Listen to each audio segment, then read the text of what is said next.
maggots, Michael. I love you. I know.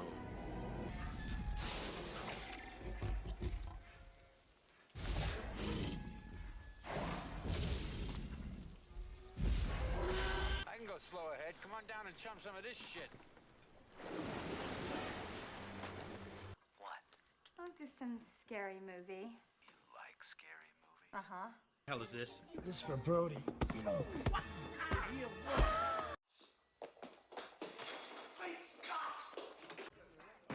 We came, we saw, we kicked its ass. Beetlejuice. Beetlejuice. Beetlejuice. It's showtime. Hello, and I forgot where I was there for a second. Hello, and welcome to the Nerdy Up North podcast. It's a nerdy podcast hosted by Northern Nerds. I am one of your hosts, Sam. And I am the other host, Paul, and we are joined by a very special guest. So tonight we are joined by a lady that describes herself as a social scientist, a recovering Catholic. She is the History Harlot herself, the host of the history podcast, Who Did What Now? We have the amazing Katie Charlwood. Yay! So thank you for joining us. Like I say, I've been a big fan for a while. Like I say, I've been trying to get all the nerds to actually listen to your podcast as well. Just as I said, it's something different to what I've experienced before, especially like say in the nerd community as well. But I just love the way you tell stories. But before we start as well, tell us a little bit about your nerd credentials there, Katie. My nerd credentials. Well, I used to own a comic book store, and at one point, I actually had the only female-owned comic book store in Ireland. Oh, interesting. Well done. Which is less exciting than it sounds. But yeah, I've been reading comics since, well, if you count the Beano and the Dandy, since I was able to read. I would count them. I still think they work. I still get the Bruins in her willy every Christmas off somebody. and I used to sit watching my brothers play video games because I wasn't allowed because I'm the baby of the family. And then when they left, I knew what to do because I'd been watching them, so it was good. Yeah. Yes. I've a little bit of a Star Wars fan, some have said. Some have said. Some have said, people who know me. And I looked over and I just realized that I'm looking at a TARDIS mug and I was like, oh yeah, I've got a TARDIS mug. it's where I keep my pens. Oh, yes. You need a pen mug as well, though. So yes, so you've been podcasting for how long now? So how long has it been? 3 years. 3 years. Oh, same as us. But I only really kind of got properly into it in the last year or so, just because of everything that happened. Like I had equipment break. I had life stuff happen. I separated with during the pandemic I split with my the kid's dad, and so like a big life change. Life change. So lots of stuff happened, and everything could have had to settle. And it's good. Him and I are still good though. He actually, when I actually sold my comic book store to him. All right. Oh, wow. So kept it in the family type thing. Yeah. So we're like we joke that we're best friends. Well, I joke that I'm his best friend because he has no friends and I'm his only friend, so I'm his best friend. So by proxy type thing that you've kept him there. So because as you said, you started 3 years ago. So was it during the pandemic that you started? So what gave you the idea to kind of start the podcast? I had to do something to stop myself going crazy because I had to close my shop. And I because we couldn't have people in, and it was basically running on deliveries. So my ex, he was kind of covering that side of it. And I needed to do something because it got to the point where I couldn't bake any more banana bread. And I had to figure out what to do. Actually, sorry, just a silly little thing, but I actually got to the interview stage of the Great Irish Bake Off in its first year. What? It's just so random, but I was like, I mean, I could bake, but I was like, this is actually a funny thing to slip in. I'm a weird many fingers and many pies person. Very much so. Use the pun. But yeah. No, great. So, because I I know had to do it's something. So. certainly, no, it's similar to us. 'cause- Same with us. Exactly the kind of same story with us. Yeah, so we started up the Nerdy Up North Facebook community first of all because we were missing out having them type of conversations with fellow nerds or fellow, like, just your friends. Like, you know, when you would go at the pub and argue, oh, I watched, like, say, this film, why did you enjoy it? Like, Batman and Superman, we used to have that argument so much time with my friends in the pub. And I kind of, like, missed that. And then one of my friends, I've told this story so many times now on this podcast, put a post up about introducing the son and daughter to the Goonies for the first time, and did it like a picture by picture, like when first time seeing Sloth when he rips the Superman t-shirt, and like everything that was just experiencing it like in brand new eyes. You guys. So it was kind of like I needed that kind of like interaction, that kind of talk. And then we started the group, and we were originally just going to do articles on the website until Sammie went all aggressive and went, we're doing a podcast. And I was like, okay. She was like, I don't know how to do a podcast. You're going to learn. So kind of pretty much the conversation we had. I want to do this, and but you have to figure out how we do this. He was very reluctant to start with, but look where we are now. True. Yay! Yes, and we have the lovely Katie, who has just broken into the top 10 podcasts on Apple as well recently. Is if my information is correct, or is that something I just read online? No, that I was number one in the States for Jesus. a couple days, which was Sorry, good. I was like ready to clap just before you paused, so I'm clapping now. Wow. Yeah, I was number one in the States. The Cayman Islands, I didn't know there was anybody actually on them. I thought it was just like hedge funds or It'll be like my secret. family. My family live in the Cayman Islands, so it'll be my tribe. So Trinidad and Tobago, I always do really well in Trinidad and Tobago for some reason. Apparently they like me in Trinidad and Tobago, but like I was number 2, and then on like Spotify I was like number 2 on the history chart, and for Australia, for the US, number 3 in Canada. I was like number 3 in Ireland on Apple, number I think I got to like 5 in the UK. Like I just it was the week of the Magdalene Laundries where I just hit. Wow. And that was a really difficult, that was actually months of preparation. It doesn't seem like it because everything has to get fact checked and everything has to get, especially when it's something that's so serious. And a lot of I did call some nuns cunts in the middle of it, but like I did it at the end. I did it at the end because I was like, and somebody called me virtue signaling for it, and I was like, dude, what does that even mean? These people are still sorry, these people are still getting investigated today. The last laundry closed in the 90s. I know, it's like but no, it's one of those things where I was just and then that just kind of it actually like doubled my listenership, and I was like, well, it works sometimes. But yeah, it's because sometimes I remember starting off and I literally had like 40 people listening in the beginning, and I was so excited because I actually studied I studied the social sciences. When I went back as a mature student, I initially was studying over here in Ireland. I went to do culinary arts and business. So basically you learn to cook but also learn about economics. It was very fun. Really, it was very wine and beer studies was nice, but everything else was just a pain in the arse. And I was like, I don't want to do this. This is the wrong career choice. I made a mistake. And so I fucked off to Europe for a wee while. As you do. I was like, let's live in Amsterdam. Why not? So I lived in Amsterdam for a year, which is a whole other story. And ended up going back as a mature student in Scotland because you could go back at 21, whereas in Ireland you have to wait till you're 23. So I was like, great. So I've always loved history. I always love stuff like that. So I did. Yeah. So like history, sociology, psychology, politics, philosophy. And then I had to redo English and maths actually because they didn't understand the Irish credentials that I had. So I was like, they'll be different. And so then I did it and I was like, oh, let's do this. Let's talk about Shakespeare and shit. Fine. I'm not a big maths person, but somehow did very well in this maths course. So don't know if it was remedial they put me in, but whatever it was, it worked. And Were so, you allowed to use a calculator? But that could answer a few questions as well. So, but like, it was one of those things where I was studying it and I loved it. And that was actually how I got into graphic novels. yeah. Was because I was studying psychology and like, because I was mainly doing psychology time. So I was like psychology, sociology, history. Those are my three main after like I dropped everything else.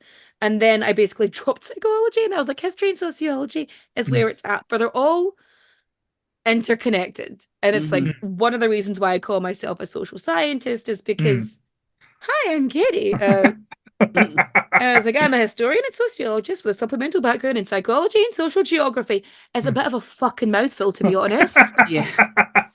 So I feel like I'm social impressed scientist... when I see the videos when you put them out. Like, I don't know how you do, because I've still got a little bit of a stutter from my youth as well. So I wouldn't be able to say as much as you. I would just get, like, when I do a live video as well, it is horrendous. Like, I literally just can't talk shit for like, and waffle on for like randomly for about 5 minutes. So, because I've got ADHD as well, like, apparently because of that, it created, like, sometimes you'll see me go, or I'll go, ba ba ba ba, and it's literally me. I can't even fake it, but it's just like, no, not gonna make a joke. Anyway, and it's not worth it. So in every capacity, and so yeah, it's so like I remember somebody said that for many years before I got diagnosed, they were like, your brain is working too fast for your mouth, and I was like, okay, and it didn't make, and like then you get diagnosed and you're like, oh, okay, this explains it. And so I just got so sometimes I would stammer and I'll stutter a little bit, and even sometimes I'll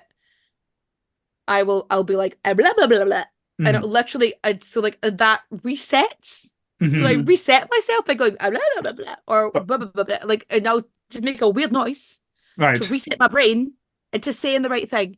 Right. So I might start trying that, because I say so many wrong things at the wrong times. Like, there's been times of the podcast where Sammie just gives us that eye, looks in, Paul, don't say that. Don't let that come out of your mouth, and it comes out, and it's just like, oh, we're gonna fix that later. See, I'm dyslexic, so my brain is completely wired the wrong way around, and it affects me speech to a point where I do say things that are in the right context, but completely the opposite thing. And the best example is rewind and fast forward. Yeah, everything. If it needs rewinding, to me it needs fast forwarding. If when I'm playing video games, I have to change all of the settings to where looking down, looking up. It has to fit. It has to fit my brain. You have to invert it all. Exactly. Yeah, and my husband thinks it's absolutely bizarre, but it's just how my brain works, because dyslexia is not just about reading and writing. No. Yeah, my wee boys they were saying he has slight dyslexia. So like, and it affects like so many different like parts of him effectively. Yeah. I love that I'm doing this. I'm like, you know, that's quite you've got my fingers like because I have an anxiety thing that I kind of like play with during the podcast, and I'm looking for it now because you're doing that with your hands. I'm so sorry. But like the fact that I'm not finicking with stuff is like, I'm trying, don't touch everything. No, I get that as well. So when you started the podcast as well, did you know that you wanted to go on the history route, or was it just basically, was that the idea, and did you not divulge? History was always a plan. So my area of expertise in history is the rise of sensationalism and the use of print as propaganda in the late modern period. Now that's a mouthful. That is something. You can tell I've practiced it, right? So, and the reason that is because one, I always found propaganda really interesting. Like I always found that a really fascinating concept. And so I actually, when I was in secondary school, my elective history sort of essay or it's part of your continuous assessment was literally on film as propaganda in World War One. Like that was my area, and then I sort of led on from there. Clearly I had a passion. And so, and because I grew up between like Scotland and Ireland, I grew up two different cultures. It doesn't seem like they're two different cultures, but it's two different cultures. And a lot of the history that you get taught on one side and getting taught in the other. It's the same story, but it's told from different angles. Yeah. And somewhere in the middle is the truth. Mhm. And that's why I find that, particularly me, if I'm talking about any history that involves Ireland and the Britain, that I'm sort of the perfect person to Mhm. discuss it, because I'm from both. Yeah. So Yeah. like I kind of have a stake in the game, but I don't. You know what I No. mean? And I'm good at being that balance and being Mhm. objective in that way. Mm. Although people seem to think that history, that in order to be objective, you have to be neutral, No. and that's not the case, because it's how do I put it? Trying to think of something that isn't too bad, but bad enough to fuck it. Let's talk about the Magdalene laundries, because that's really bad. But it's Mhm. you can look at that and go, hey, maybe abusing 14-year-old girls who were assaulted is a bad thing, Yeah. right? Yeah. You can go, that's objectively bad. Mhm. Mhm. I'm not neutral on it because I'm No. fucking pissed off about it.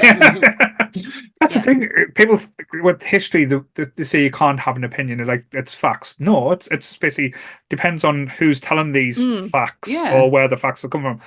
But that's why I always love about your podcast, because this is I know I'm going to sound like a proper fanboy, because I Oh, do. no, go on. I love it. I do like so. Listen, like at the start as well. You always Praise tell. me. It's got I weird love very it. fast. I love it. Crisps and compliments. But yeah, because you always like say this is the sources, and this is where like say so it actually you're giving credence to, you're not just telling these stories. So if people wanted to go back and like if they wanted to be a dick about it and fact checked you, it's there. And I know people will do it because people are dicks. But Yeah, you can see she's ready to bust. I have a really good, somebody left me like a 3-star review on Apple Podcasts, and I remember it specifically because I was like, 3 stars is a weird number, because Yeah. people usually go 1 or 5, right? Yeah. Or sometimes I'll get like a 2-star review and they're like, the audio sucks, and it's like from an episode from like 2 years ago, and I'm like, of course it sucks. 2 years ago. You were learning what we were doing. Yes. I didn't even know what the buttons did, man. I don't know. Somebody had to send me a cheat sheet to figure out how Audacity works. Anyway, and so like somebody left a review, and they were just like, I was like, if she didn't list her sources, I would assume she was like virtue signaling bullshit, and I was like, hey, thank you. It's like I would have assumed this if she didn't back it up with, evidence, and I'm like, of course I fucking did. Like, We felt the only bad reviews we've had is someone just put this was shit. I was like, all right, then it was probably episode 7 or something, then where we didn't even know how we were recording the episodes, because we made the mistake of on our first ever episode we forgot to press the record button. Whole thing. What we thought we'd done, and we were like, oh look, we've just recorded out. Nope, we haven't. We have not. And we had to do it all again and completely fake, because at the time when we first started, we did top 5s. Mhm. So it would be like the top 5. For example, our first episode, top 5 movies, Mhm. had to fake our Oh, reactions. I didn't think you would pick that movie. Oh my god! Like my GCSE drama course was really coming into play that day. Please don't go. Please, if you watch any of our episodes, don't go back to number 1. It is her abysmal. But yes, I have to watch it now. I'm gonna be like, you know what? I'm gonna be sitting there with like a little rum, because I like to drink rum every now and again to make me feel like a pirate. And so, and some rum can taste like cake as well, especially Sailor Jerry's. See, I'm on a moonshine. Oh, right vanilla now. rum. Oh, don't! I will start singing that song forever now. Please don't do it. But yes. Oh wow! Oh my god! So I'm trying to remember the lyrics now. I just like, when you're just become a pirate. It's one of Jake's favorite films. So Jake will be screaming it in the comments, no doubt. But yes, well, it is my goal to get Sammie to sing on the episode. I've like many episodes we've done, it's not happened yet. It's come close a few times, but I've never got. And that's what I did at college too. Yes. I've sang on many stage before. Yeah, I can sing, just not in a key anyone else seems to be familiar with. So it's new. Music is always changing. I don't know what you mean. Only dogs can hear me. What? Can I ask about your episodes? Is there one that's like kind of particularly apart from obviously the Magdalene laundries, but is there one that's like particularly stuck with you? Like it's really like got to you to the point where you're like, I need to take a minute to like to de-cleanse myself. I did the Jean-Benet Ramsey murder case. Oh, right, okay. And the reason I did it is because they found new evidence, and I was like, Yeah. oh, you know what? I will go through this. I can be analytical. I Mhm. can't, as it turns out, because when you're reading a 6-year-old's autopsy report, Yeah. when your 6-year-old daughter is lying in the bed beside you, Oh my Oh. God, no. but like, Mm. there's this. I talk about it in the episode actually, because there's this, because you always see the beauty queen photos, right? You Mhm. always Yeah. see those, and I remember seeing this photo of her on Christmas Day with her new bike, Mhm. and she looks like such a child, and like my wee girl had the same like blonde hair and everything, and I was watching it, and I was like, this is who she is. This was Yeah. the little girl whose life they took, Yeah. and I'm a big fan of historical crime, and I thought, oh, that's the 80s. That's far enough in the past. No, it's It was not far enough for me, apparently. No. So No. I do try and stay pre-1960s if possible. For Mhm. some I stuff get I'll that. cover, like when I've done Princess Diana, I Mhm. listened to that episode. which 'Cause- the one where the one about her life or the one about her death, because there's two. Death. Oh, I Sammie's all about death. Yeah. I am I- so highly fascinated with death that I've actually read. I read a book by Dr. Richard Shepard, who is a forensic pathologist, and he did Diana's one of the pathology tests. Yeah. Because there was many done. Oh, And I know. many done. And he did one of them, and then I went on and read her, oh God, I can't even remember how many pages it was, 47 to 50 page autopsy that Yeah. was done originally, and then that what he did. And oh my God, yeah, I'm incredible. Death is, it sounds weird. I know, I understand that. I totally get it, but death is my thing. I've read Jean-Benet Ramsey's autopsy report as well. Yeah. Have you oh, what's her name? Caitlin. I've got two of Caitlin's books. Caitlin Doherty. That's it. Yeah. I've Yeah. got two. Yeah. Okay. Yeah. Yeah. Love her. So Love many her. years ago, I used to If you've follow met her, this I'm gonna cry. website. I haven't met her yet. Oh, that's okay. So, oh my God. So many years ago, there was this, there is still a website called findadeath.com. I'm sure you know it. Okay, so I remember back when I was in college, it was about, I remember reading about the death at Elvis's funeral, which I've covered in the podcast as well. But I remember they were like the girl who survived, and I was like, oh, I wonder if she's on Facebook. And so I looked her up, found her, and then sent her information to the guy who ran the website. And I was like, hey, I know you mentioned this. I think I found her. If you want to reach out. And I sent it. And now she wrote a book and everything. She met him. They got on really well. She ended up going on his podcast, writing a book and stuff. And I was like, I was involved. Look in at what that. you made. Look at what you made happen. Yeah, I am obsessed with Caitlin Doherty. Her Smoke in My Eyes book is absolutely incredible. Like, you don't want to leave. It's all about her starting point in the funeral set. Yeah, that is that it? No, No. that's From Here. I'm reading that at the moment, From Here to Eternity. It's all about the rituals of funerals within around the world and how different they are. And because she's always advocated for more of a personal funeral as opposed to what America's just a money pit, the funeral service. And her other book absolutely blew my mind. I can't believe I'm getting to talk about this on the podcast. I never ever get a chance to talk about stuff like this. You see someone like me and you're like, oh, butterflies, oh, marshmallows, and I'm like, tell me about death. Yes. But in her other book, it just the money business, the business behind the funeral service in America. In her funeral home, where they did all their own cremations and everything, had a mini cremation place on the side where people would literally just ring up, I have a dead person. Okay, they pick them up, they cremate them, they send them in an envelope for $100, done and dusted, kibbutz and custard.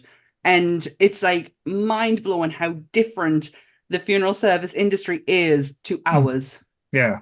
Did you hear about, I remember watching this girl on TikTok, and her mother had donated her body to medical science, and they just like posted the other bits of her back when they were done. Yeah. And it was just like, so like just her like body parts in a bag effectively. Yeah. returned. Oh my god, we're freaking out. They Paul. don't have. Oh, I am a big softie, so that's fine. But when in America though, when it comes down to like body parts, they actually are not. They're owned by that person, so it would go back to that person once they were done with it. Fucking hell. Yeah, but like like us, that wouldn't happen. We wouldn't get that far. No. But like, here's the thing. I understand things like body farbs and stuff like that, and like absolutely, like put the rest of the body on a body, figure it out. Like I feel like maybe or one of them. Like you're sending bits back in a bag. Yeah, it's like they'll just. It's a bit just Americans or distasteful. It's not distasteful though for them. It's just completely normal. And when the body gets put to the funeral home, that's theirs then, and the family don't really have a lot to do with it, which is why she advocates a lot for how we deal with funerals, where we go visit, we personalize, we take them home. Yeah, we're allowed to take. They're not allowed to do that over there. They are literally with that funeral home until they are then. Oh no, I've seen nip tuck, so I know that like that kind of process. it's the same, but yeah, she advocates a lot for that, and obviously the decomposition funerals that are trying. I think they pass them anyway, where you get put into the ground and such like that. So going off, because I know, like as you said, with that subject that you do talk about, would have been like say quite controversial as well. Do you get much backlash or thing? Because I know really? We've tackled a few things, like say on the podcast, we've been a little bit not too brave. We've talked about like true crime.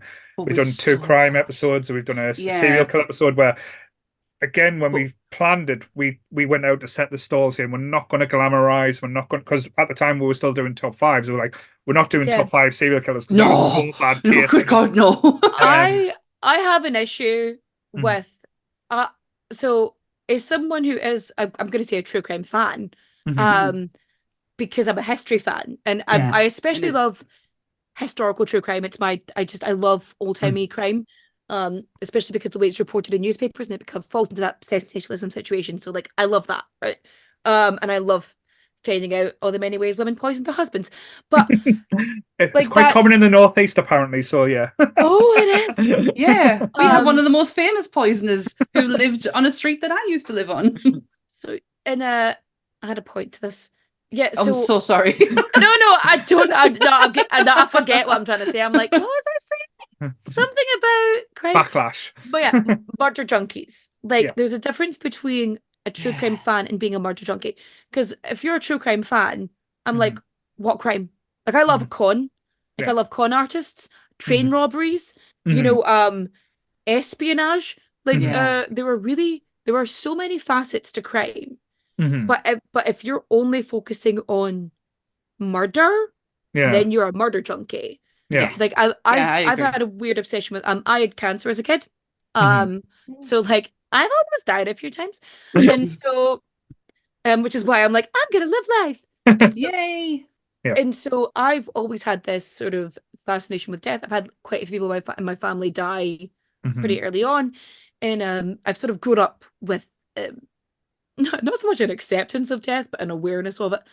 Do my best to stay alive now.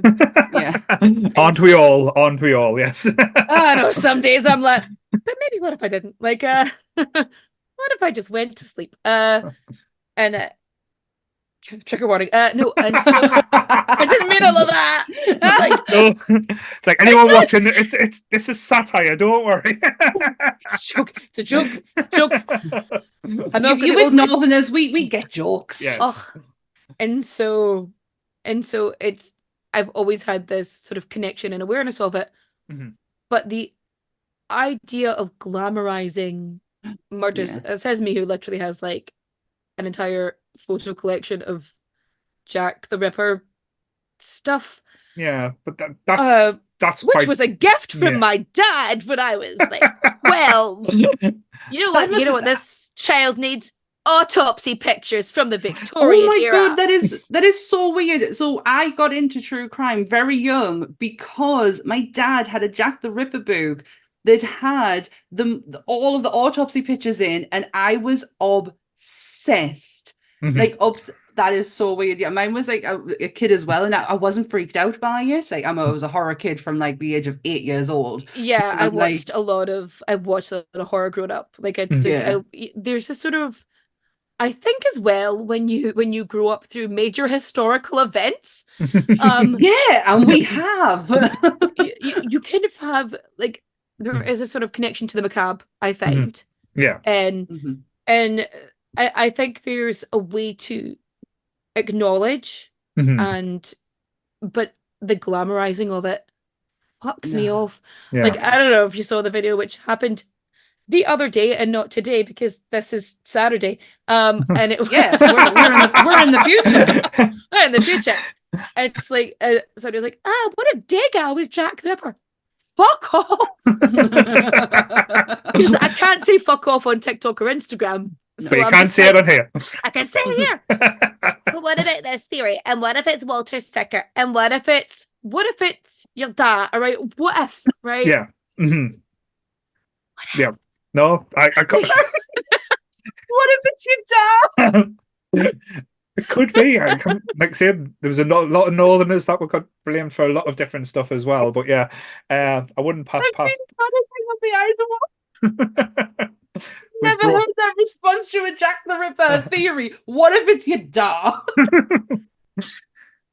It's like, oh, what if? So shoulda, woulda, coulda. I just like, yeah, maybe it was Prince. I keep telling people I'm funny. No one ever believes me. Professional. I am a professional now. Oh, she didn't cry during Neil Marshall. Just saying. Oh no! Oh, I need that on your t-shirt. I need it on a t-shirt. Just a silhouette of Jack the Ripper, and what if it's your dad? Just some fine with a big hat twiddling his tash and stuff like that. Fuck. I am obsessed with classic Hollywood, like massively classic Hollywood, and I am obsessed with classic Hollywood scandals from the 1920s, like majorly obsessed. You look like you're about. I feel like I found a kindred spirit here. Oh my god, we're like so good. Okay. When I come to Newcastle, we're hanging out. Yeah, I am totally obsessed with like the Fatty Arbuckle, and you know, even like it wasn't so much of a scandal, more just a whole theatre of Valentino's death. Like I am so obsessed with that, and like Paula Nigri just like falling over herself on his casket and everything. Do you find that? Well, obviously you do find that interesting. I am that person. Yes, I'm like you, but in pastels. With a Wednesday. You're But it's like it's always it's like Clara Bow, Tallulah Bankhead, Marlene Dietrich. I've got a feeling now. Sammie's going to be starting up another podcast with you doing murder histories from Hollywood. The Murder Dolls. There you go. Oh wow, it's a good job they disbanded. Hollywood scandal. I am absolutely upset. My sister got me a massive book. I wanted Hollywood Babylon because I just wanted to read what the shit was going on in Hollywood and like all this like fakery that was within this book. And she couldn't get a hold of it, so she got me a book just called Hollywood. It's massive. It's like a Bible, and it is from the starting of the first movie all the way up to. I will send you a picture of the cover. Yeah. Making notes as we speak. I am literally making notes. I'm literally making notes. I used to do that. So I have clearly a lot of interests. And not enough time for any of them, which is same here. Like, hence the reason I have 3 Instagrams. I'm just like I have so much. My personal Instagram has nothing on it. It's like every now and again, it's a picture of my kids from behind, like, and then sometimes here's 3 cheeses stacked on top of each other to look like a cake, and I'm like, yes. Mine's either me or my cats. on my personal one, and then I've got my Nerdy Up North one, and then I've got my Monsters Up North one. I have severe OCD, and I have to keep everything separate, otherwise my brain can't. I've just You know what I love? I've just morphed into Nerdy Up North. Paul does not exist anymore. This is just me now. Yeah, so like it's like even on Threads, I couldn't figure out how to make a personal one, so I was like, "Fuck it, it's all who did what now." Like, it's like I still can't work out Threads. Threads still throws me. It's like I can't hashtag.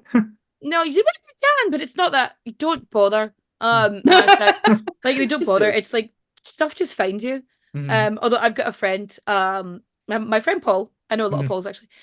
He's the great Kraken. You know, he did like cosplay stuff, but he does like all these solo dating stuff, and he's just he's got a podcast now called Kraken's Cabin. All right, interesting. And so basically he reads books on it, sort of stuff that's sort of in the what's the word? You can legally use it now. All right, so it's past copyright's done. So it's like like in public domain, stuff like that. Public domain. So now they're making all the Mickey Mouse horror films because Mickey Mouse is in public. As long as Mickey Mouse is not wearing gloves. If he's wearing gloves, you can't use him. Oh, I did not know that. I'm obsessive. Okay.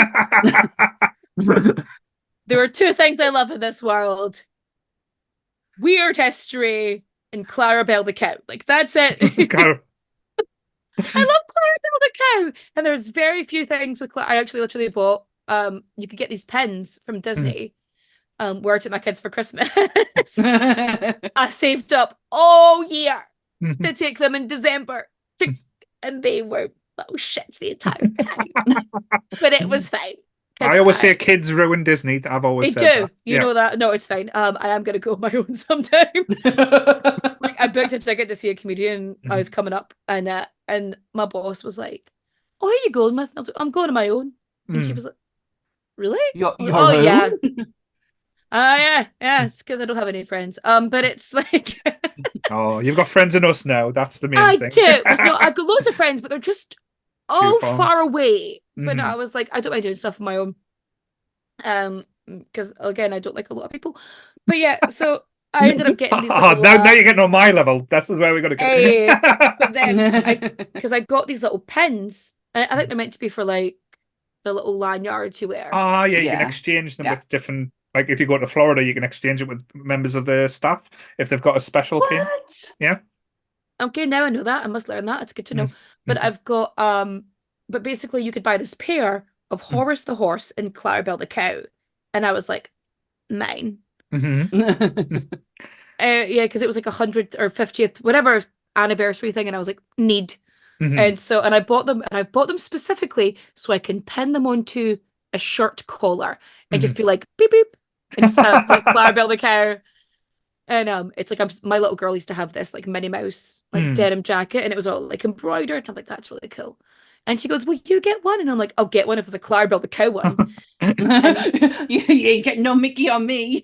Tell you what though, Clarabelle the cow caused the first ever controversy in the Nerdy Up North group we created, simply because someone dared to post that Goofy was a cow because his first girlfriend was Clarabelle. We're like, no, Goofy is clearly a dog. Goofy's a dog. Yes. Don't fuck with me on this. Goofy's a dog. Right? the amount of people that kicked off on that. We're gonna get that clip now. Goofy's a dog. Don't fuck with me. That's how we. And roll. we have wizards in the Discord who can do that too. But yes, and that was the first controversy, was because he tried to argue his case saying Clarabelle the cow was Goofy's first girlfriend, so Goofy is clearly a cow. I was like, people went to town on this guy. This? Oh, I remember everything from. He remembers every injustice that's ever happened towards him. It's just, I feel like me. He's also fueled by spite.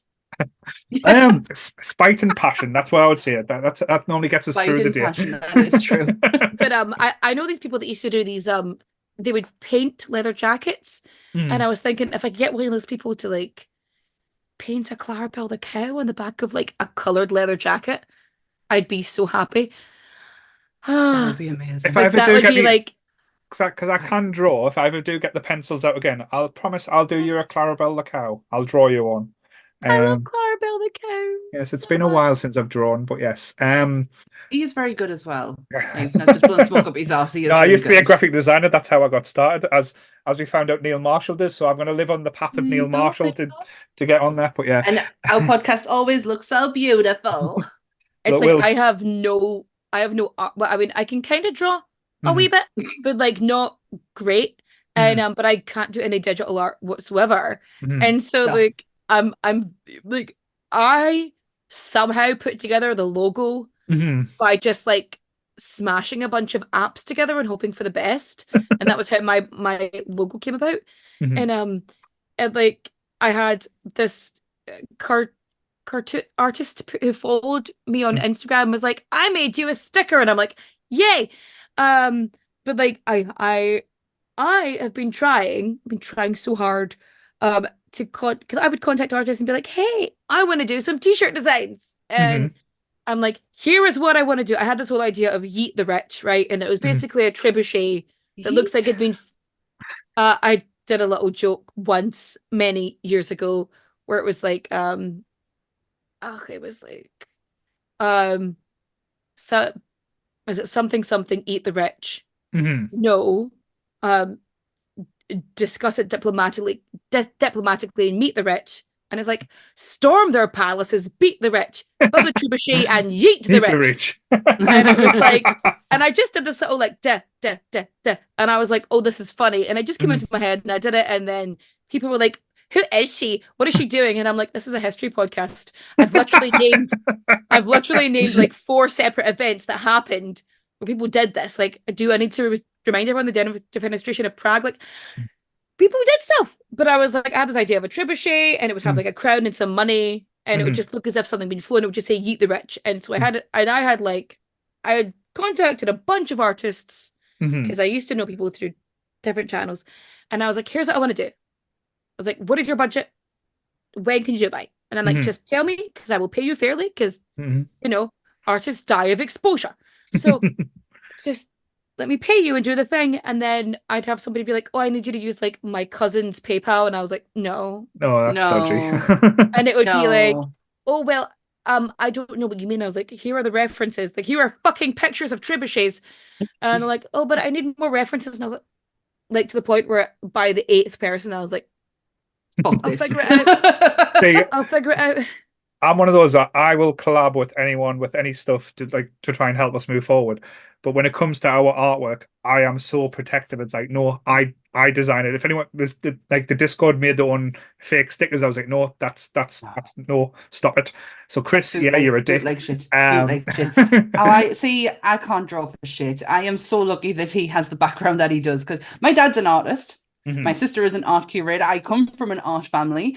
I just decided to go into the performing arts side of it and fucked off the actual physical. But you've got feelings, Sammie, though. That's fine. I've got feelings. They've got all the feelings. They're artists. They've got all the feelings. They just put it onto paper. So, going back, like, 'cause I know we went off topic for You're so quite a good bit. off topic. This is what happens when you talk to me. I will take you down a road. I am fucking loving it. I have not in a long time been able to talk about. I get eye rolls and all sorts when I mention death of him. But yes, so I am loving this. I am loving this. What was the episode? It was like, oh yes, this is the person. I forgot what episode it was. I don't know exactly what you were episode like, it was. This reference, this person who was a bit part was went out with this person who was in the nightclub with River Phoenix. I was like, fucking hell, you went the long way around to get death mentioned on this episode. It was Samantha Moore. Yeah, I have a tendency for, if somebody is passed away and we're watching them on the telly, and I'll be like, they're dead. Yeah. They're dead. And oh wow, them 2 people are dead and they're having a conversation with each other. That's like 2 people who were died who are having, and I will do this all the time. You didn't do it yesterday for Neil Marshall when you was talking about Bob Hoskins. You didn't mention that, did you? No, I didn't. Not at all.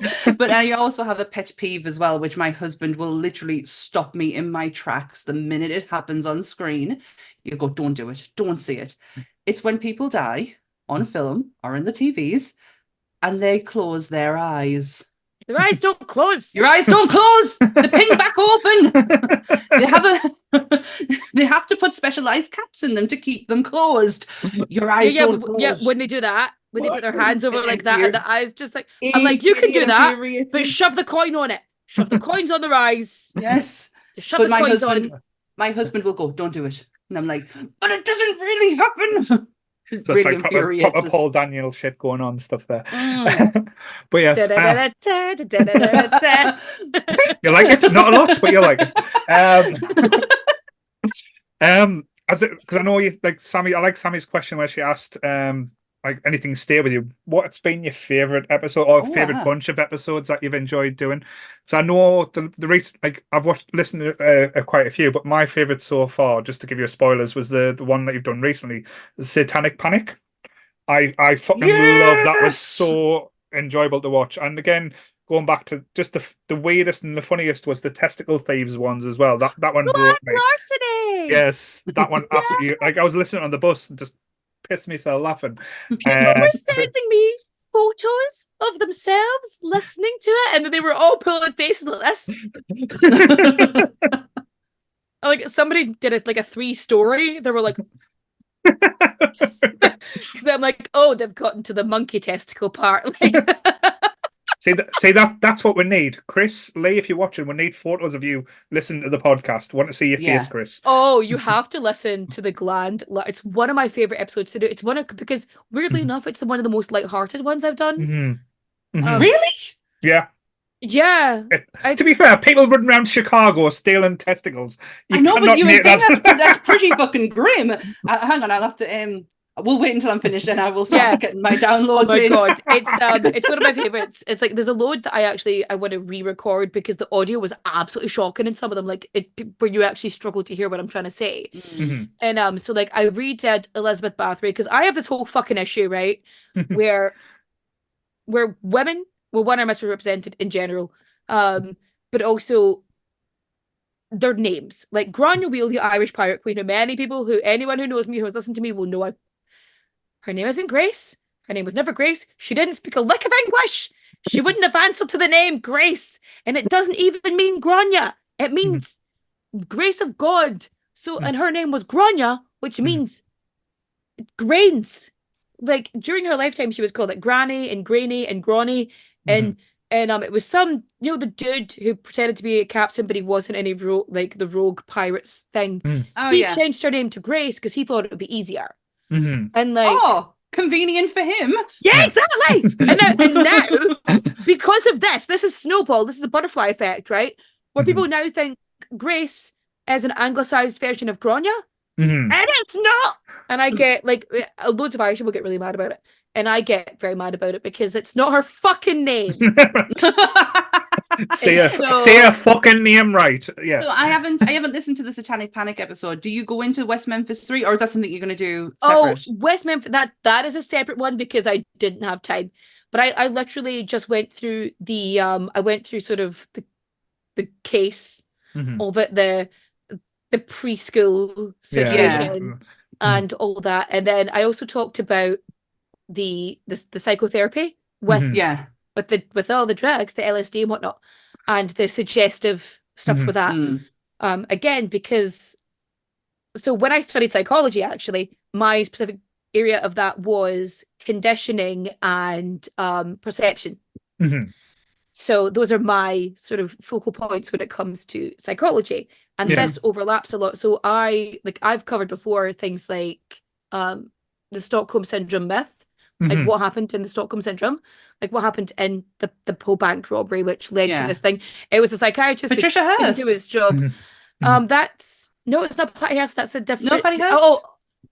That was with the Black Panthers. That's yes. But in fairness, so this is actually in Stockholm.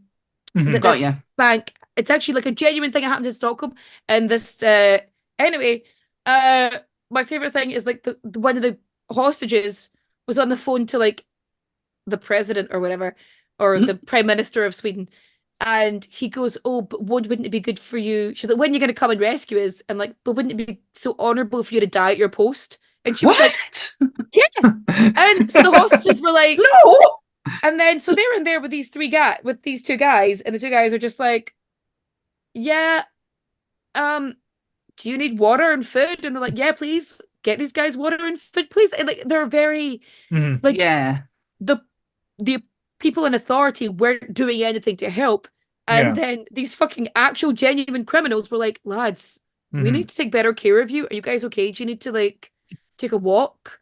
So you actually switch and say, which side am I on? So it's not so much that, you know, it's like people think, because Stockholm syndrome doesn't exist. It doesn't exist. It's not a real thing. Yeah. And And like, I didn't want to say it just in case you were like, oh no, it is. It's not, and that's my thing. And so when you get someone like Patty Hearst, who they were like, pay this ransom, and her family went no, and she went, well, fuck you then. Yeah. Fair enough. And it wasn't even that much money to her family. Like, so... Do you know who her grandfather was? Randolph Hearst. Yeah. He owned fucking everything. Hollywood. Yeah. So it was this whole situation. And so things like that. So I've covered that. I am gonna cover Kitty Genovese and the bystander effect, because I want to cover that. But because that's like a major historical event, actually, because it was the creation of 911. Yeah. So that's also like really interesting. I want to do the Stanford prison experiment. I've covered it in like some videos, but I've never covered it fully on. So like I've mentioned Pavlov's dogs and his orphans, but I've sort of, there's so much weird shit. Yeah. It's just with you doing the Satanic Panic episode, and obviously the West Memphis 3 kind of like fall within that category. On Friday, it was announced that they will move forward with the DNA testing that could potentially move forward into a new trial that could potentially find out who fucking did this. Yeah. And it's only taken 12 years after their first denial. It's like it's like, you know, because I was thinking about O.J. Simpson the other day, and you know, as you do, as one does, because he died recently. Yeah. And so, and I remember for many, many years when I didn't actually look into the case at all, that for many years that it was portrayed as if the guy that was killed, that he and they were having like this love affair, and when it was like she'd left her sunglasses at the boss went, you best go and give them back on your way home, and so he popped in. He literally had his like dinner with them, and he was popping in the sunglasses to her, and he gets murdered. And I'm like, okay, like that is so. This is my whole thing about media and perception, and it's this whole thing with history as well. That is such a big example of media perception. Is that one? I don't know how to word this right, but he was very much a black man living in a white man's world. He was he kind of like very much had that grandeur. And because of the whole Rodney King thing, the jury kind of went, yeah, we know he's not guilty. We know he's guilty. Yeah. But we're getting your fuckers back. But yeah, and it was this whole situation. I remember reading sort of testimony from just, you know, people, this is me as a white person, but like people have come out of time saying that we didn't care if he did it or not because of the racial injustice that we've been dealing with for so long. And I'm like, I get it. I get it. I get it, and I can't. Sorry, no, go on. Oh no, sorry. I was just going to say there's a brilliant documentary that outlines it all and kind of like explains the whole him living in this white world that he was because of, you know, his endorsements and all that and everything that came with it. He wasn't treated like what everyone else was, like how everyone else was at the time, and especially with what happened with Rodney King. So I kind of get where these jurors were coming from because it was their one chance. Yeah. And unfortunately, it had to be fucking him. Yeah. I know. And it's like, especially when you look at everything that's happened over the year. Oh my God. I can't even remember. This is going to bother me now. It was like the Scottsboro Boys. Like things like that. You know what I mean? Like who were, I was like, let me see if I could remember who it is. Scottsboro Boys who were accused of like raping white women. And they ended up, like, a 14-year-old ends up going to prison. Like, it's so insane. Yeah. It's so insane. this, it's like in America as well, like everything is just multiplied. Everything is Yeah. grandiose. It's scary to think, because when you see like a British TV cop show, like I know we get like the ones in the Northeast where it's hilarious, but it's people's nicked like a budgie and stuff like that. Or a But, bike. or a bike. But when you see like Somebody broke into our house and took all the soap. and they took all the soap, Bastards. and all Vic and Bob on them. You bastards. But Who could it be? The cleanest person in town. how they have to prove they're guilty, like through no shadow of doubt, like if you watch 24 Hours in Police Custody, like Which how is much fucking amazing. how they go through. In America, it's like, oh, you were sitting in a car and you looked at as the crime was going to cost, you're guilty as well. It's like, Yeah. what the fuck? Look at Damien Eccles and Jason Baldwin and Jesse Miss Kelly. And I only mention these because obviously it's very fresh in my mind because of the news that's just come out. They were nowhere near the crime. They were actually put in different places. One was at a wrestling event, one was at at home with a parent, and they still managed to pin 3 fucking murders on them. The judge even was given evidence and went, "Oh, I don't want to see that. Oh, I don't want that," and had these specialists come in to talk about who were not actually had any qualifications whatsoever. They failed examinations to get these qualifications, but the judge was like, well, it doesn't mean that we can't not hear what they have to say. And it's like, no, bitch, they are not fucking professionals on this. Oh, yeah, I could literally you know what? You know what? Just, you know what we could do? We could see, we could listen to these people, or we could just bring in the Cookie Monster. And I feel like he would probably be a good defense. I believe him. Did you know the Cookie Monster's real name is Sid? I did not know that, no. You're welcome. Factual information on the Nerdy Wow. podcast for once. And it was That's said why I'm here. correctly. But yeah, I'm broken now with the Cookie Monster thing. Fucking class, there's been some honestly gems in this podcast that I am going to take away forever. Because you are the hardest working lady in podcasting as well. Like I know we work hard, or like, and Goodwill works hard. We try, but your schedule is fucking out of this world. Like how hard you are working, and I don't know where you get the time to do all this research. And you are putting episodes out like either weekly or like every 2 weeks. Weekly, usually, yeah, weekly. Wow. This week's is late, but She's on with us. You're getting a special.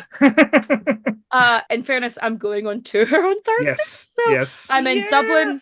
Oh, well, it's Saturday, so I'll be in Manchester when this is on. Oh, so you'll be in the Midlands then. So well done. I'll be in the so Midlands. close. But like, I was originally trying to get Newcastle for this weekend, but then basically I just couldn't. And then so so I was just going back and forth with this bar because they were the first people. I contacted so many people over the entire country, and then and this was the first one to get back to me, and I was like, yes, happening. You were the first people to get back to me. It's definitely happening, 100%. And we were going back and forth, and they had things booked, and it was just like, and I'm like, do you have November? This date in November? They were like, yes, and I was like, sold. And it was it was literally, have you got this? And they were like, no. And they would email me back. And I'm like, have you got this date? And I was like, I can't do that day. Have you got this day? Because I have a schedule with my kids as well. So we co-parent. So I have them 2 weeks. The dad has them for 2 weeks. And so we do it like that. So I generally don't book anything when I have the kids. Well, yeah. Like sometimes it has happened like once. Yeah. But I tend to... But that's only because it's a very important thing that I can't talk about. But and that's only because of it's just it's because it's private. It's because that's the thing. It's a spooky thing. It's a spooky later thing on this year. But talking about your kids, like not going to talk about your kids, but there was a video you put out that me and my wife absolutely adored. It was the cutest thing ever when you were announcing you were doing the tour, and you were in bed, and all you heard was this little voice going, what's a venue? And you were trying to explain, and it was like, oh wow, it was the cutest little thing I've ever heard as well. So It's like sometimes, oh yeah, that's baby, Mhm. baby, baby, baby. I like to do it like Moira Rose. Moira Rose from Schitt's Creek. So my girl I call baby, my boy I call Bubba because it's that's what I call them at home, and also because it just protects their like identity a little bit.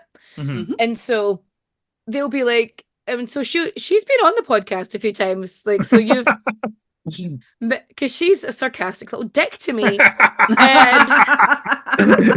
I'm like, she was eating this like she had this like hot chocolate Frankenstein's monster thing, Mhm. and she was like, da da da da da, and I'm like, wait, do you think that's the Hulk? And she goes, no.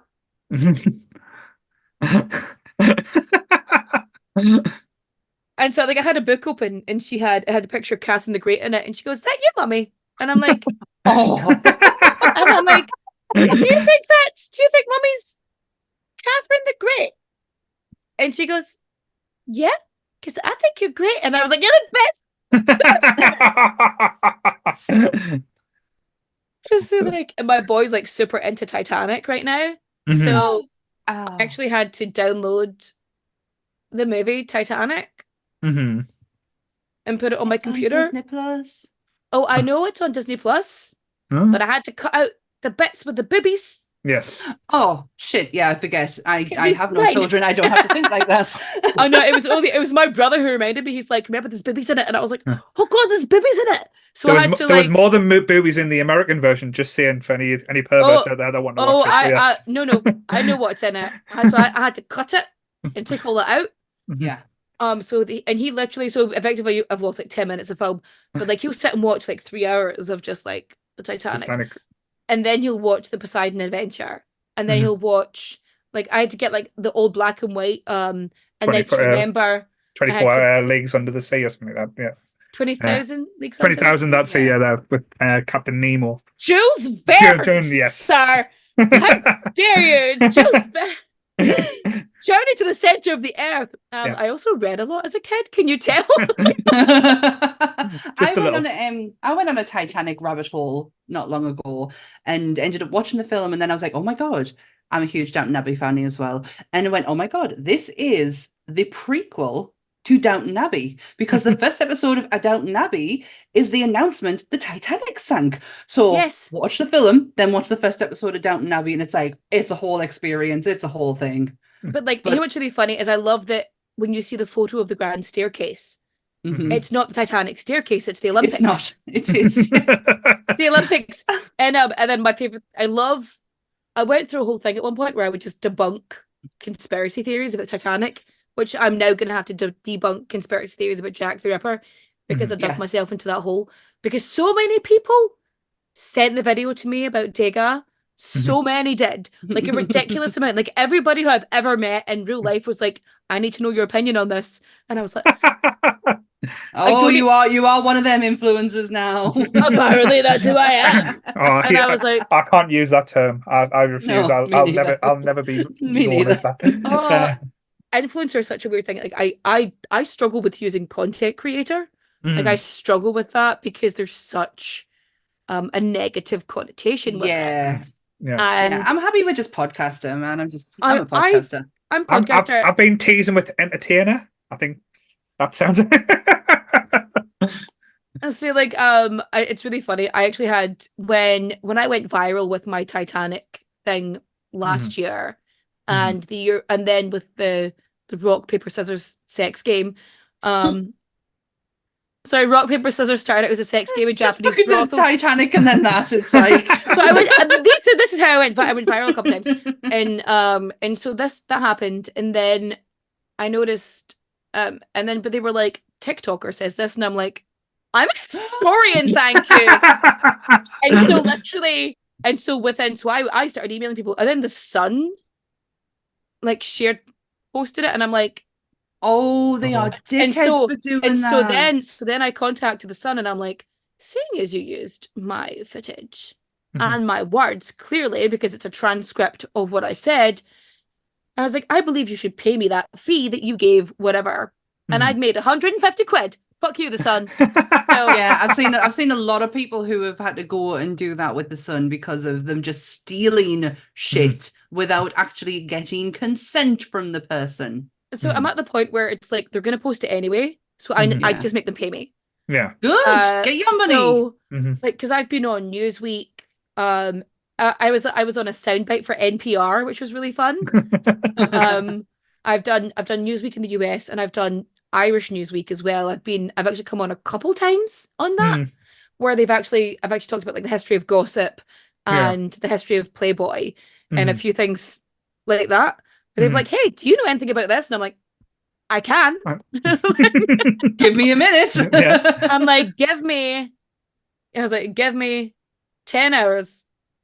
Make sure I can fact check this, because I happen to know like a couple of archivists and stuff like that. So if I need to find certain things, I can go, "Can you check this for me?" It must be nice having their contact as well. But because it does help, because I know we've got a friend, Emma, who's with the BBC. We've been on a few times. She's so amazing. And she's came on our episode as well. If you want to look at the Sherlock Holmes episode, she is so knowledgeable about like the Benedict Cumberbatch Sherlock Holmes TV show. It was quite fun to talk about. It was fun, but she's been a huge like supporter of us. Every time we have something new, she's like, "We need to talk about it and we need to get it out there." So my disclaimer, which was not said at the beginning of this episode, was said on the BBC. Yes. I can put that on my CV. And I will, if I ever create a CV again. I was on one thing I'm like really proud of is I got to be a floating head. So that was a really good dream of mine. I got to be a floating head for BAFTA award-winning comedian. There was Omeland's show.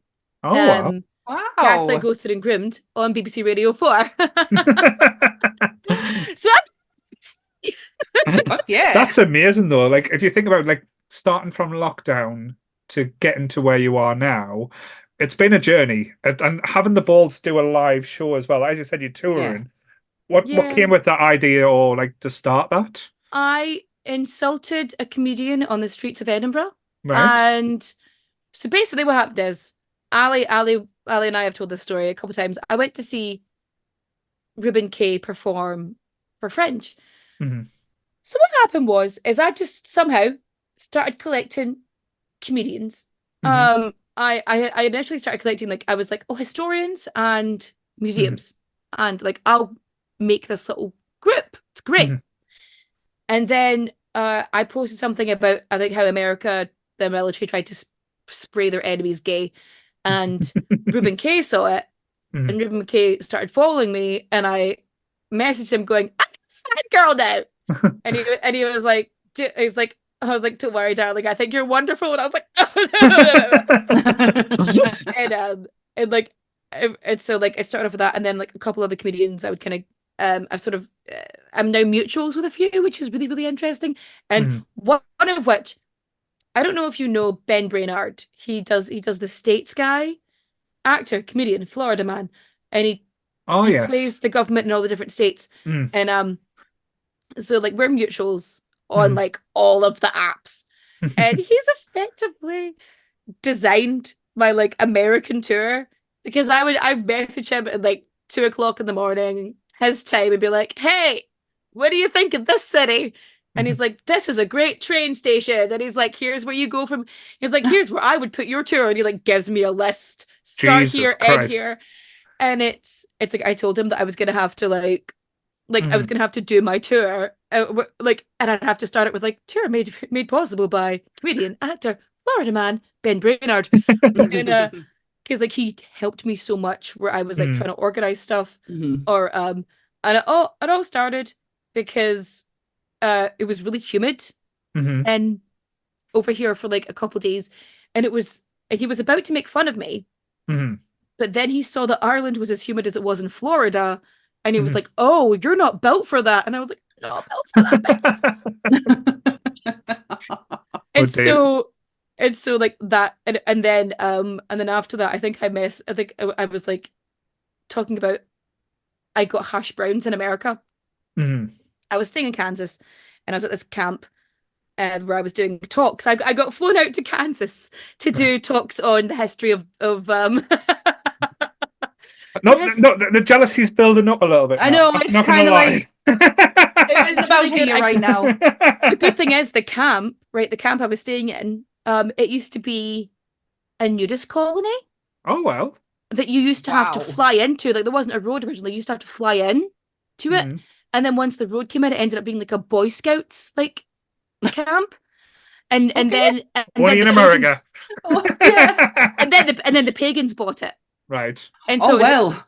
so I ended up talking at a pagan festival about the history of like paganism and occult and stuff like that. So Fucking hell, sounds Amazing. amazing. because and I was on But to be fair, it could have went all midsummer on you though. That could have It been. could've- Yeah. Yeah. I was, and it was really funny because like one of the people who worked there had heard my podcast and they told the director to talk to me, Mhm. and I was chatting to the director of the festival, and she'd mentioned something, and I'd said, what was it?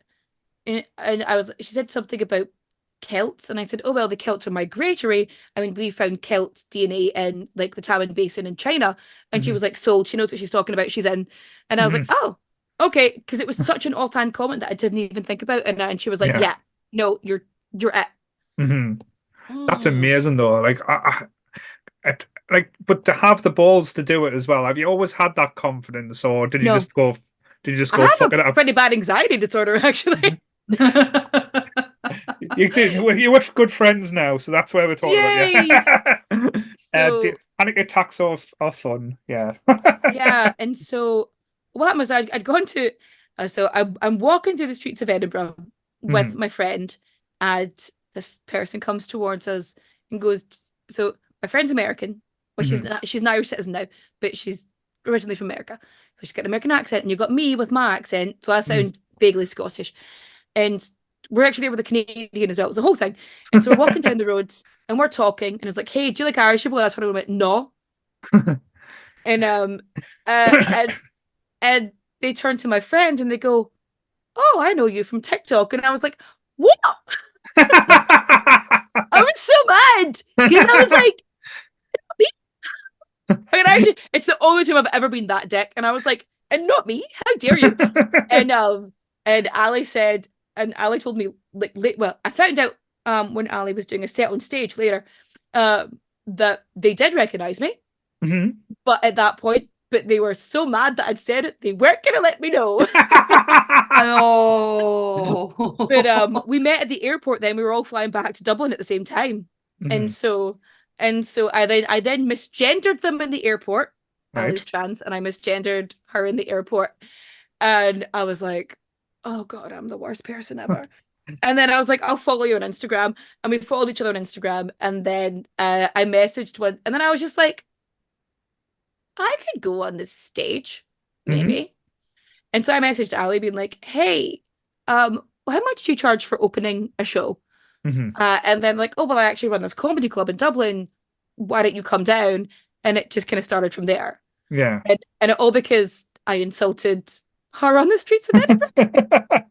And now we're the best of friends. But yeah, I would love to have that kind of confidence. I know we've done two live events now. Two live events shows, yeah. Where we've basically sat in front of a room, but it was at a Comic-Con, like SunnyCon out in the Northeast, where it was full of anime fans. So anime convention. We didn't fit in at all. So we thought nobody's going to show up. It's literally going to be just our mates. Our just mates are going to be there. Friends, and we'll talk about, because we started off the first one, we were doing like 80s versus 90 movies.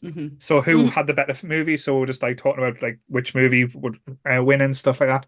Of course, I was the 80s, talking about like say the greats. And I was a neutral because I've not seen shit. Yeah. But you've not seen Evil Dead? How dare you?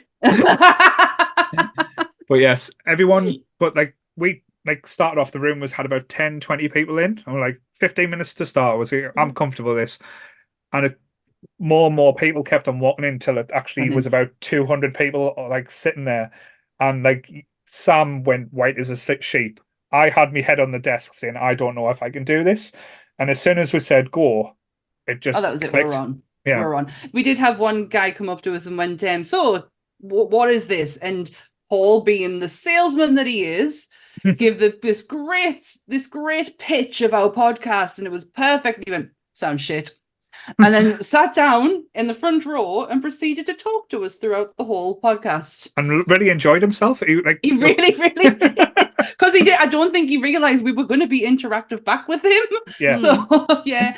And then the second one was at the anime convention as well. And that ended great. We're put on the main stage, but then we had this great idea where we were going to throw Pokemon cards in the crowd and think, giveaway as freebies.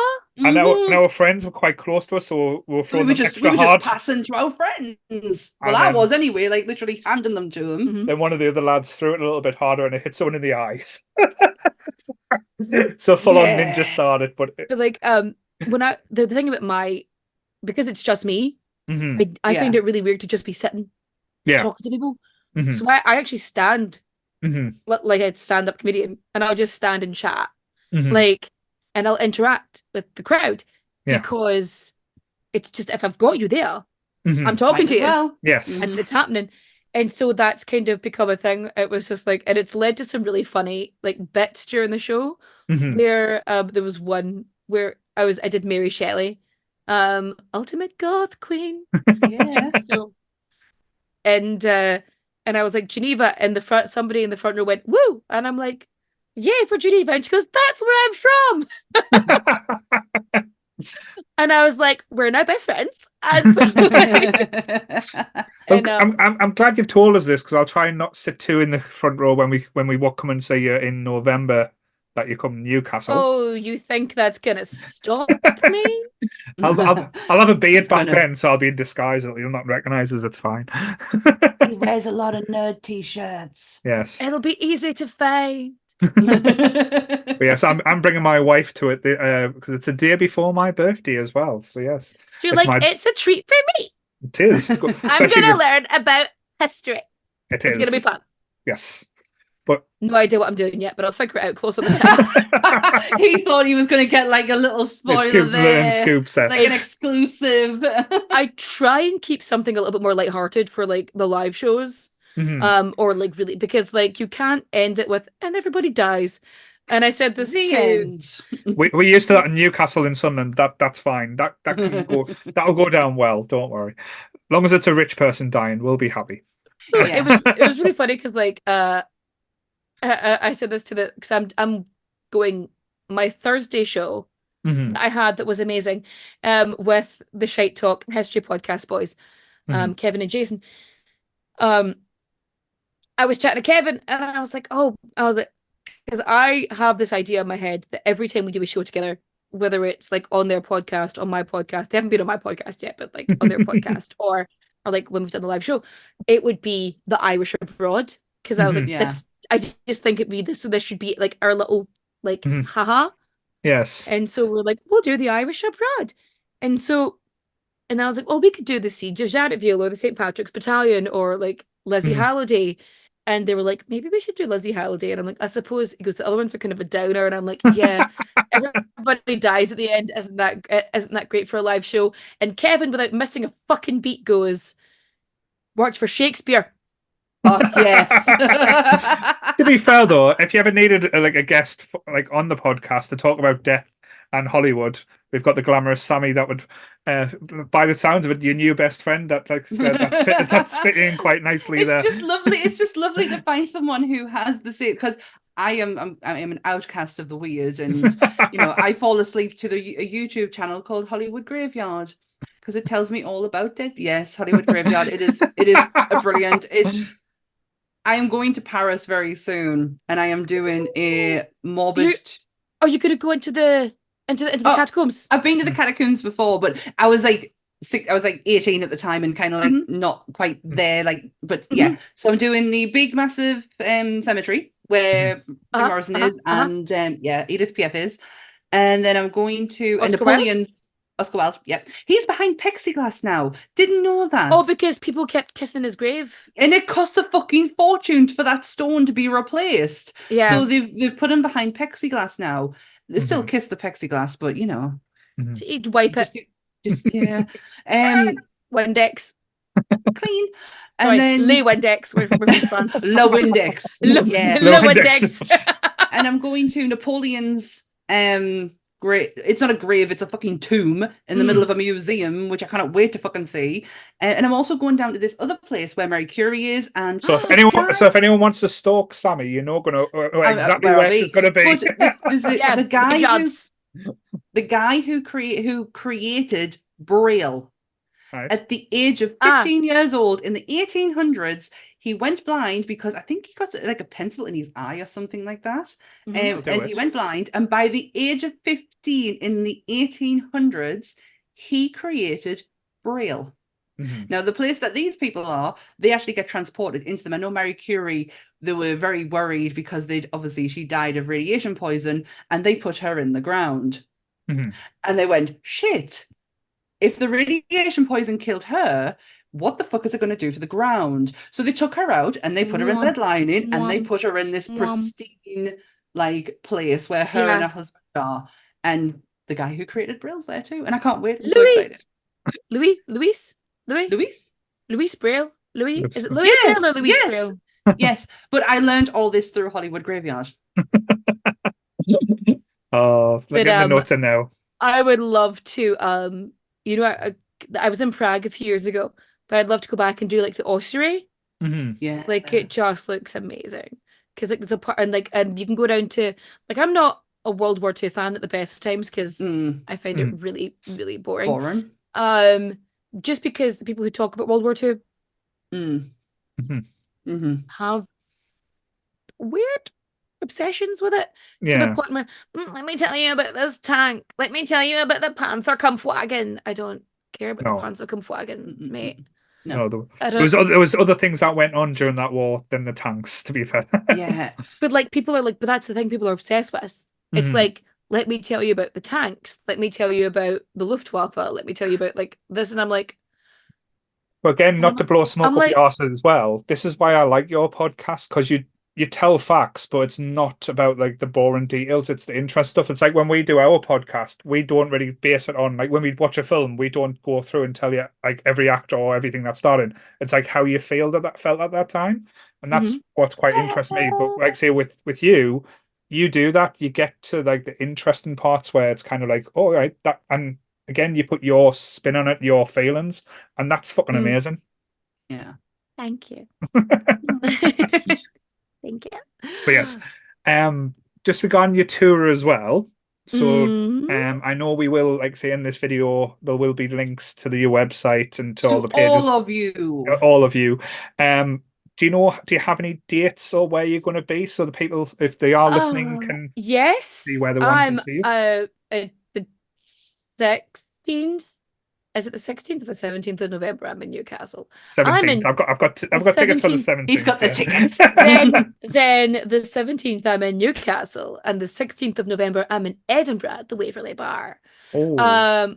And then oh my goodness, I actually have an extra Glasgow date coming up in June. Is it sold out? You sold out a venue already. I sold out my Glasgow tour, not my Glasgow gig. And so people have been asking me for a second one. So I've got a second one coming up. It's on June 2nd in Glasgow. I just have to get the details out on it. And it's the last building wasn't accessible. This one is. So this one is an accessible option. So that one's coming up soon. If people are listening in Ireland, I'm going to be in Cork in September. The something. I feel like I have it written in this book in front of me, but September 14th I'm in Cork. I wrote it down. Oh, that's good. I'm like June 2nd I'm in Glasgow. September 14th I'm in that. Yeah, because oh my god, I was trying to organize stuff with my cousins because we have this whole deal now, me and my female cousins, that we have to stop meeting only for funerals. And so, Kat. Yes.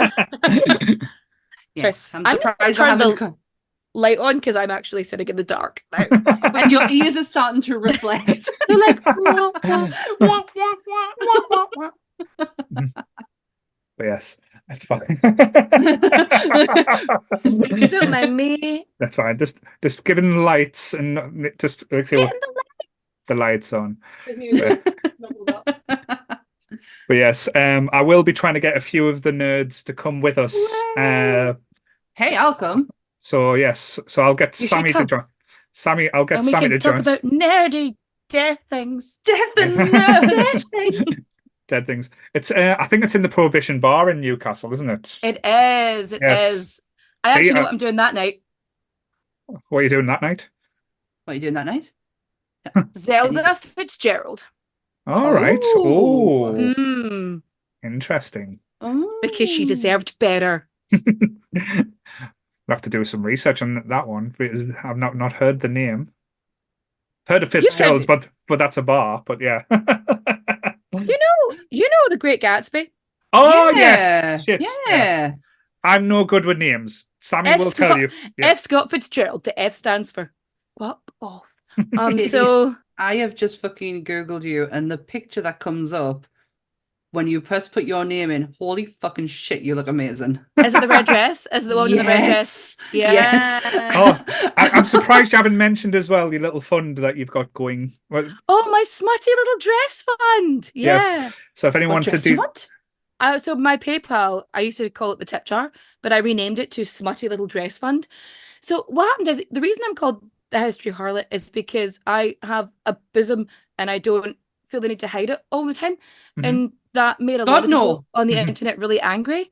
Sorry, And I get very passionate about this because I don't have boobs, and It's- I'm like, if I had them, I would be flaunting them. And Mhm. so people would call me like a whore and stuff online. And I'm like, darling, I'm not a whore, I'm a harlot. yes. Get it So and then I became so that kind of led to the History Harlot. Mhm. And so that kind of made this whole thing. So but the red dress in that picture was in my suitcase that got stolen, Oh, along with these are actually a replacement of my Kitty earphones that I got secondhand Mhm.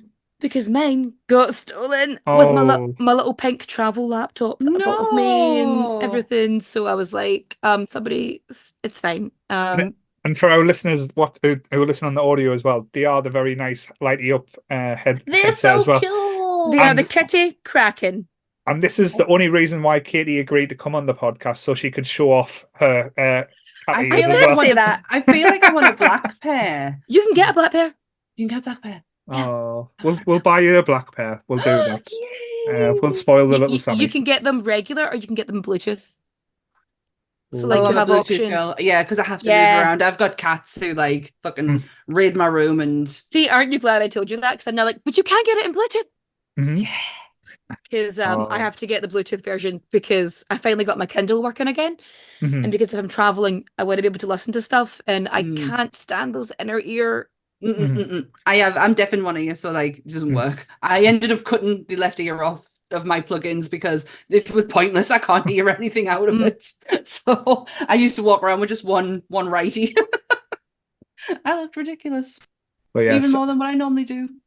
I know, like say, we were going to talk about other stuff, but I feel like that's just wouldn't been as fun as we have talked about all the stuff that we are today. I've really enjoyed it, and Sammie's living her best I life. have fucking loved every second of this. The minute I kind of got an inkling of where you were and who you are, and I was like, I feel like I can take this further now. I feel like I could talk about stuff that I would never get to talk about otherwise. To be fair though, the plan was as well, I was going to go through 80s movies as well, because me and Katie's been bonding over 80s movies through Instagram.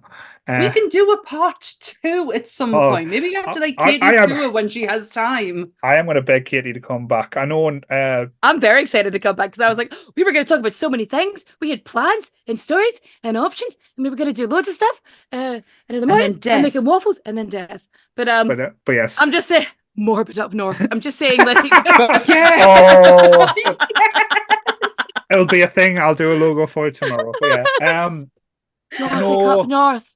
I know What? this week's episode are doing Knives Out, but the week after, I know Katie will be very excited to hear we're doing Adventures in Babysitting. I got this call from Brenda. I went to pick her up. Da da da da da. My daughter had a blowout, and my mom's car. God, shut up. Da da da da da. But yes, Cruising down the highway. I don't think Sammie's seen it yet. Have you? No, I have. No. Oh, you have. All right then. Yeah. Yeah, for someone who actually does a pop culture podcast, I'm very limited on what I've seen. course. Sitting blues. Ghostbusters, tick. Massively tick. Because it's all I watched as a kid. and stopped me from watching other stuff. But yeah, no, I have actually seen this one. My husband loves that film, so Cool. I have seen it. I'm looking forward to that one. But yes, thank you Vincent's no feel is sport. I was going to say, thank you so much for doing this. Oh, thank you. It's been so much fun. I've been wanting to speak to you like actually in person, just so I can fanboy out a little bit as well. I don't do it that often, as Sammie would tell you. So normally he doesn't know. Yeah, so it is a special. I'm cool episode. like that. You are very cool. And like, soon as my friend Lan said that, like, she knew you, and well, I spoke to you online that you would be. Yeah, because I remember just getting a message being like, "Hey, my pal has a podcast. It's like your podcast," and I was like, "Cool, here's my email." I'm like, "I trust you," and I was like, "I feel like I think I spoke to them a couple times anyway," so I was like, "Yeah, I feel like you wouldn't try to get me murdered." That though, but I love that though, that there's like kind of like there's no ego in the podcasting world. Or people who we've been with as well, like the whole Neil Marshall thing. No ego, just let's do this. And it's. But that's the thing, though. We are getting a bit braver because for a long time we've as I said, we have a team. We are scared to message people at times, like who's going to come on our little podcast or little show type thing. But we are trying to reach out and be a bit more braver and like actually doing. And this, like, say, you just coming on just like solidifies that we are doing something that is right and nice. So thank you. Yeah. I'm just happy to be here. Yes. So if you haven't listened to Katie's podcast, you can find it pretty much everywhere, like say Spotify, Don't Apple. listen from the beginning though. I just want to interject. Don't listen from the beginning because the audio is shocking. It's shit. Don't. And initially I was like, I'm going to make it sound unnatural. And there's so many and don't. It's awful. It's awful. The sound cuts out in places. We get that. He tells I don't know what I'm doing. Hours, so. Don't listen to the beginning. It's bad. Oh, but I will absolutely watch your first one though, because I've got to. Because you will hear the best call center voices ever. The accents. We were ever because we didn't know what we were doing. Like normally, like before, we used to script everything we were going to say, how we were going to plan it out. Now it's just like, we're going to talk about what we actually fucking want, and there is a point when I think it gets to like the slasher episode where we just throw the we literally halfway through I think we just went, fuck this, I can't do this anymore. And the minute we started doing that, our whole we need to fucking relax and enjoy this better. We need to fucking enjoy this. Mm-hmm. So random thought for the future, maybe sometime, is okay. So back when I owned my comic book store, what we would do is because it used to be called Sector 001. Mm-hmm. Amazing. Because it's home. And and it would be, it's a Star Trek reference. Anyway, so my ex named the shop. I was like, it's fine.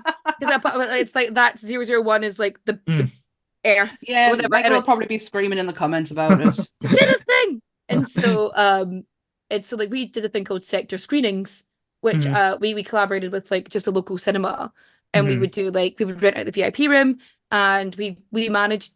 So once upon a Deadpool came out, the same, and so we got a Fred Shepard.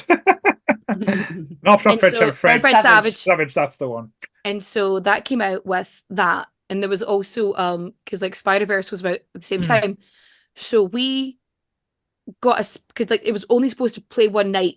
Once upon a Deadpool, but we got the cinema contacted Sony for a special dispensation to show it as part of a double screening for this movie night, and I was like, oh, that's really cool. I'm just saying, maybe sometime in the future, contact the cinema and do like sell tickets. So basically, depending on the cinema, they will either leave it up to, depending on how the rooms work, they will either sell the tickets for you or you sell the tickets on their behalf.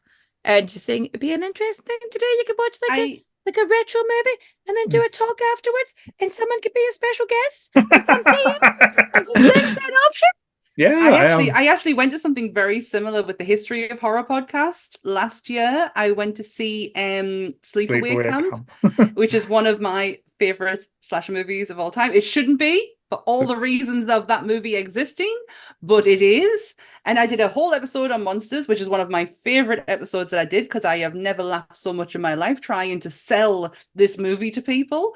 But Dan wasn't having need of it, sorry. Oh no, she wasn't. But yeah, we went to Tyneside Theatre. Tyneside Theatre. And they hired the whole room out. We watched the movie, and then they sat and did talk. They said their bit for their podcast, and then they threw it to the audience. And what blew my mind was that was sold out. Yeah, Sleepaway Camp was sold out, and 50% of the audience had not seen the movie.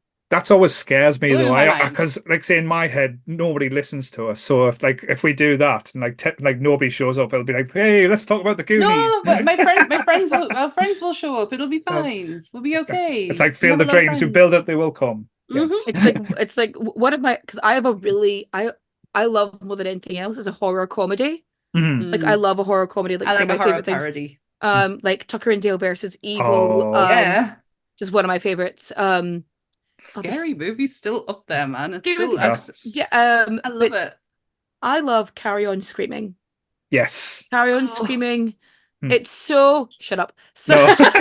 I'm not a fan of the Carry On films. Oh, No, but I am no. though, so I am very But much. see, there. like I think some of them are just about passable, and the rest of them are not. But like Carry On Screaming is one of the few that still holds up, specifically because of the genre it's parodying.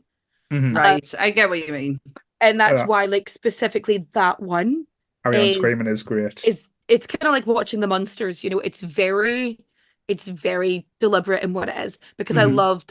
Even though I know it's like, I know basically most of Hammer Horror was just like exploitation movies, but I love Hammer Horror.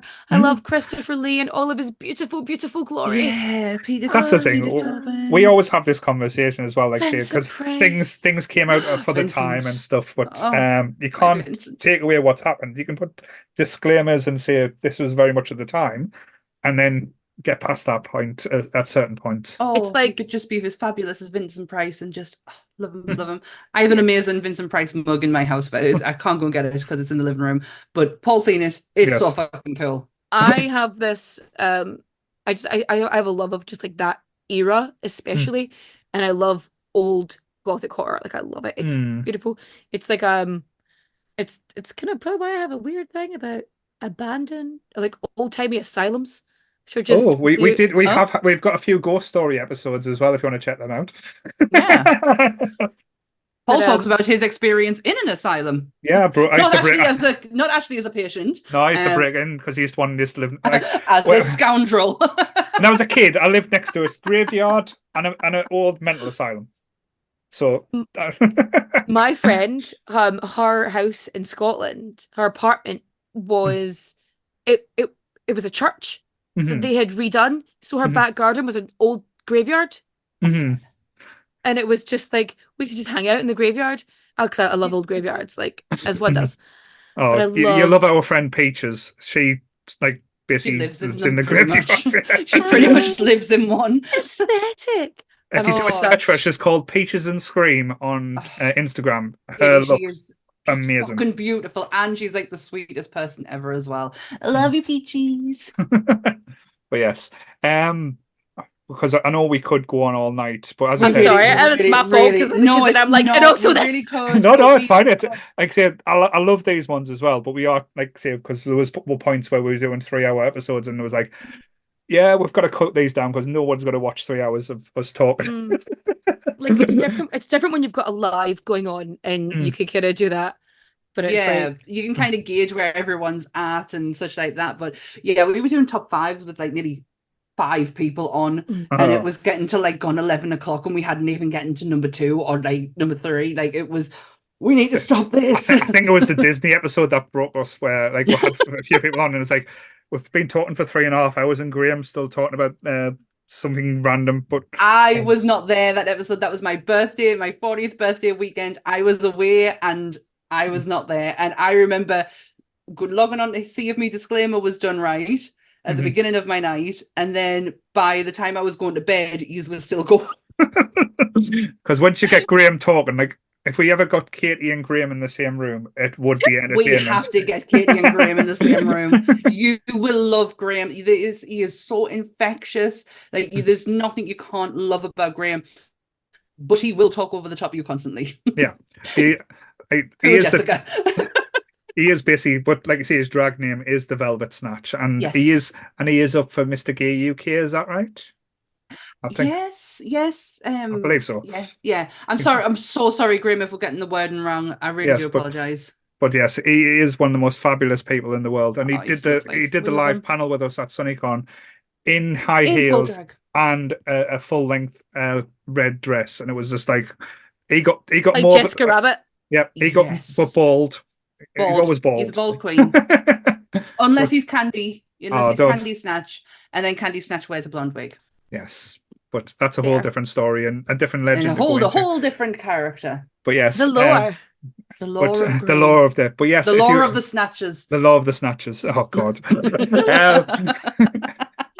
What a way to end it. That's a lovely way to end it. But yes, if you can, as I said, if you want to follow Katie, like I say, just search who did what now. I did get it right that time. Every time I keep saying it, I keep saying it wrong. But yes, literally, you are on everything. Like say, on TikTok, you are like say, I think you've got over 1 million views on some things, which is just mind blowing. I think the most on a video has been 3.3 million. Fucking hell. Just only. Yeah, but that was about Mother Teresa, and that I got that video reported so many times that like that was when I got the most death threats actually. Oh Jesus. Whoa. Yeah, Jesus indeed. We don't talk about my nerdy enough because people get upset. We keep him out of it. And just to say a big well done as well, you did hit over 3,000, not 3,000, 300,000 followers on Instagram as well, which and TikTok, which again, I'm just trying to get to 5,000. That's my goal, so I'm doing well. But thank you so much for joining us. I know. Oh yes, thank you. Sorry, I'm trying to find your socials on me. Make sure I've got them on there. Sorry. Thank you for having me. But yes, and again, please come back. I know we do say that. I found someone. In this episode, it's going to be completely about deaths. We're going to talk about what everyone ate the day they died. First off, James Dean, a burger and a donut. Let's go. Are you going to make me go down a rabbit hole with that now, mine? Oh, I actually have the entire list of everything he ate the day he died. So we'll get them details part after part two. The return of the death. But yes, I'm completely thrown now. But yes, where are we at? We're on a Saturday, so tomorrow's episode is Knives Out. We have brother and sister combo, Sonia and Joe joining us, or Joe and Sonia and Joe's sister joining us. Yes. And then Monday is Monster Monday, and it is where it's American Psycho. Yes, Patrick into the world of Patrick Bateman. Very interesting. It would be if I had done my notes at the time of this recording. That's tomorrow night's job. But yes. So yes, we've got a lot planned, a lot of things coming up, a lot of excitement things. And again, if you haven't got a ticket as well, like I say, join us on November 17th, Newcastle. I think I'd say the tickets are £10 each. I think so. Oh, yes. Kitty. What? No, it's a lovely price because like tickets are like so fucking. I went to go and get Stevie Nicks tickets and they were nearly £300. I was like, fuck no. I tried to do it so that they, effectively this first tour I break even with all my travel expenses and my food and everything.